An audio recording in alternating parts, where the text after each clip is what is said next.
Hey you, look at this way. Look this way. Are macaw parrots cuddly?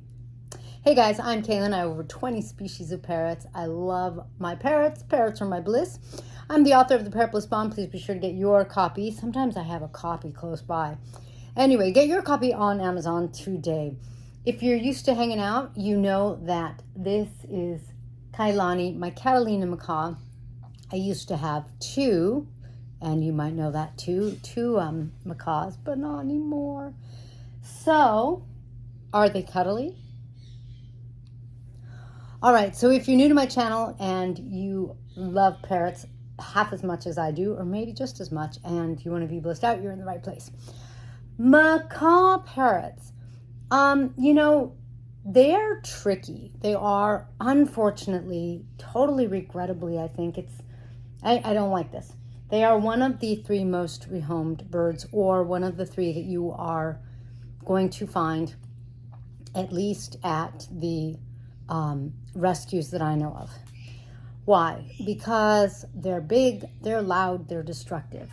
Now, I think that's really hard, and when you get a macaw that's been rehomed, which is not uncommon, they may not be as cuddly because they've already kind of been yanked around. Don't forget, in the wild, they're born into a flock, and yes, they'll find a mate, but basically, they're always with their flock. It's not like they get divorced and get a whole new house, which is exactly what happens when they're rehomed or surrendered. And, it may not be an awful experience for them. It may be a good experience for them, but it's also possible it's not a good experience. Look this way. The camera's this way. Come here. Are you cuddly? So given that, macaws, they can be cuddly. They can want to have you love on them and love on you. I usually get my hair done at the Macaw Beauty Salon. But Kailani in particular is not terribly cuddly. Cammy was more cuddly. They do some affection, but they're just not at the top of the list. So this is not a bird to get because you can hug them, because they are big and you can hug them. And this is like one of the only species that's so big you can hug macaws. I do like that. I would say they're probably the most huggable species, just not the most cuddly. You on? There you go. I know that perch is really too small for her. She needs like a tree. So if you try to cuddle with macaw, you may very well be able to. They will allow, she's stretching and stuff right now. What a stretch. Woo! They will allow, can I give you some pets? They'll allow some head scritches. They like their ears scratched and their head scratched. You don't want to scratch anything other than the head or the neck. You can touch their bodies. You can open their wings if you need to. Stuff like that. But touching is not the same as stroking.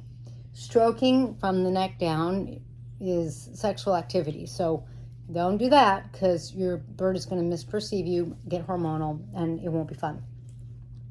So you see, she does let me do her neck and her head. When I had two, she didn't. She didn't even let Cammy. She always was the one preening Cammy. And Cammy loved it. Cammy loved being the recipient. Kailani loved being the giver of preening. So now that Cammy's gone, she is much more like, okay, you can pet me. Okay, you know what? I'm going to be nicer to you. But there you have the huggability or the cuddle factor. It's there, but not huge. So if you want to know out of my parrots which one's the most cuddly, I posted, out of my 20 plus species, I posted that yesterday. And I will try to remember to post a link below so that you can go visit that video if you like. All right, there you have my beautiful girl and her cuddle factor. I'll catch you in the next feathered video. If your parrot is stressed out, go to parrotbliss.com for some Tinks Must Have CBD in hemp oil. And Also, you know, I gotta really try to get my cups on there. I have these cute cups that my daughter designed, the little cute little drawings. Adorable. All right, I'll catch you in the next feathered video.